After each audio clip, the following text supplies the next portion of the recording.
Bonjour, je suis Tatiana Bimoga, je suis la directrice générale de Scoofi SAS. Scoofi, c'est une agence de communication et de marketing événementiel.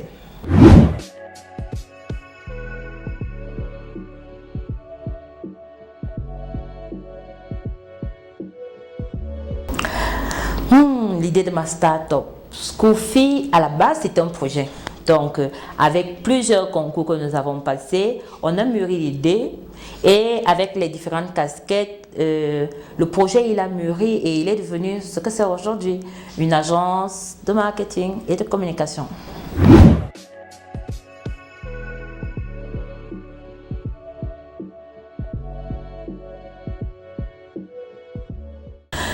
J'exerce en tant qu'entrepreneur, ça fait 4 ans, mais en tant que professionnel, ça fait 10 ans.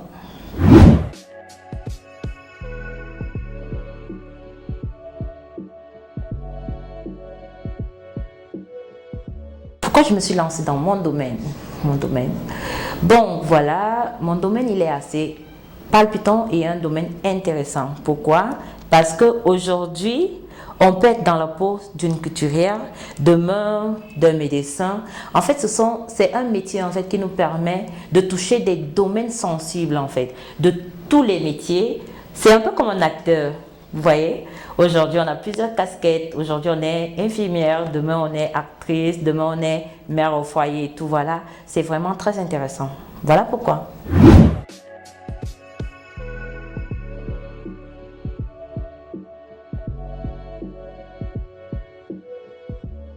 Ok.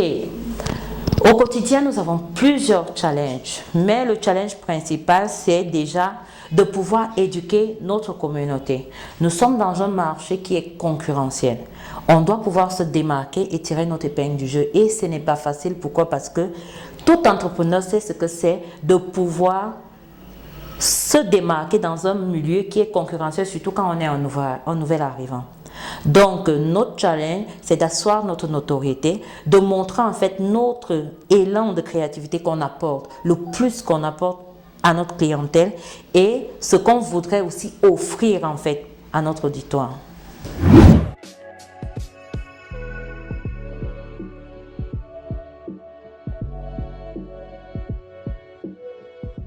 Notre plus grande réalisation a été, je pense, en 2021, oui, pendant l'Afro-Basket féminin. Nous avons géré cet événement-là et nous avons travaillé avec la FIBA. Ça a été une expérience vraiment magnifique. Pourquoi? Parce que nous avons travaillé avec plusieurs nationalités. Nous avons travaillé avec des femmes qui étaient en Inde. On a travaillé d'autres avec en Italie. On a préparé le projet ensemble. Et avec la barrière en fait de la langue, vous pouvez imaginer, on essayait l'anglais, de se comprendre et tout. C'était assez exaltant, oui.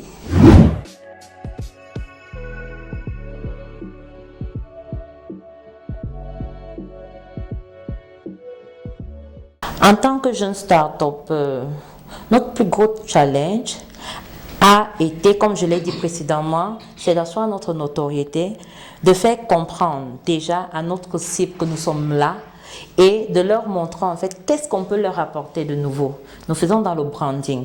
On doit pouvoir amener en fait notre client ou bien ça peut être une personne, ça peut être une entreprise à refléter en fait l'image que nous sommes en train de créer pour la personne. Donc, comment faire comprendre à notre client ce que nous apportons de nouveau et ce que nous attendons de lui? Nous sommes dans un partenariat, nous travaillons ensemble. Ce n'est pas de vous dire que voilà, vous allez nous confier un travail, on va le faire seul. Non, nous devons travailler en tant que partenaire pour atteindre le résultat qu'on recherche. Donc, voilà un peu quel est notre canal, notre approche.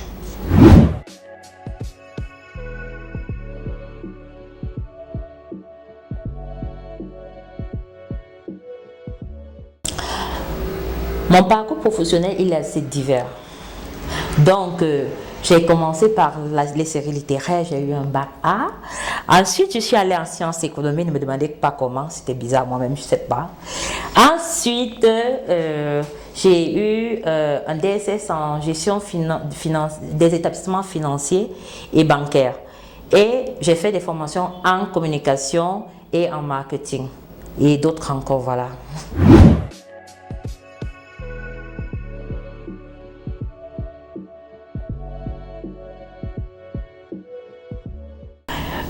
Comme anecdote la plus drôle, j'en ai une, oui. Celle-là, elle est vraiment amusante.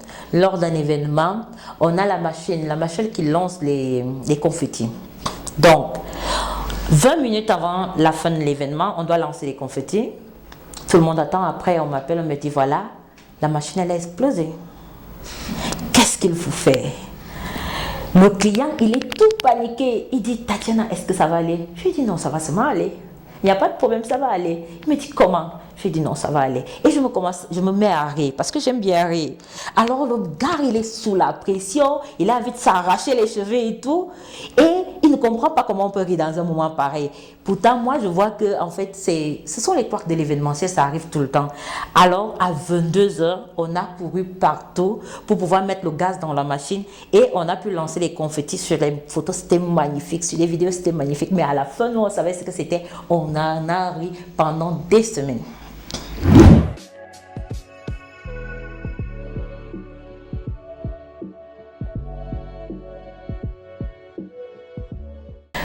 Mes ambitions en tant qu'entrepreneur et surtout en tant que directrice de Scoufi, c'est vraiment d'asseoir la notoriété de Scoufi encore.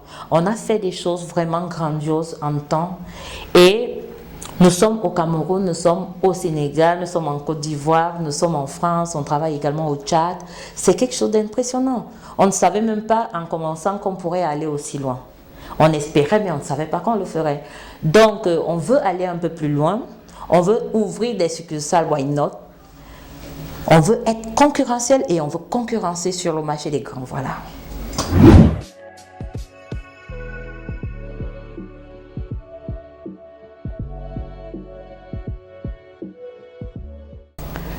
La période la plus difficile de ma vie d'entrepreneur pour moi, elle a été en 2020. En 2020 avec la Covid-19. Donc, à cette période, on n'avait plus la possibilité de pouvoir prospecter comme avant. On n'avait plus la possibilité d'aller à la rencontre des personnes et c'était difficile. Donc, on a dû vendre parfois certains services gratuitement pour se faire une certaine autorité sur le digital. Vous connaissez le digital, approcher des personnes, leur vendre vos services en ligne. Ils ont d'abord peur de l'arnaque, ils ne font pas confiance facilement et autres. Il faut déjà gagner leur confiance, leur montrer que voilà, on peut faire la même chose que si on s'était vu en visuel et tout. Donc de pouvoir faire en sorte qu'ils croient à ce qu'on dit ou à ce qu'on écrit, parce qu'on ne va pas dire qu'on se voit, on écrit. Et donc voilà, ça n'a pas été facile. C'était la période où le chiffre d'affaires, vous voyez, ça descendait de partout. Donc, ça a été la période la plus difficile. Il a fallu se réinventer, il a fallu se positionner sur le digital, reprendre vraiment une nouvelle orientation et pouvoir également sur ce nouveau marché qui était Internet à cette période, pouvoir se positionner et vendre nos services. Par la grâce de Dieu, voilà, on a pu s'en sortir, on a pu se créer un certain positionnement par rapport à avant, parce qu'avant vraiment on n'était pas sur le net et aujourd'hui à travers des canaux comme des tactiques en fait comme le personal branding, le corporate branding, voilà, on a pu aussi se faire notre place là-bas.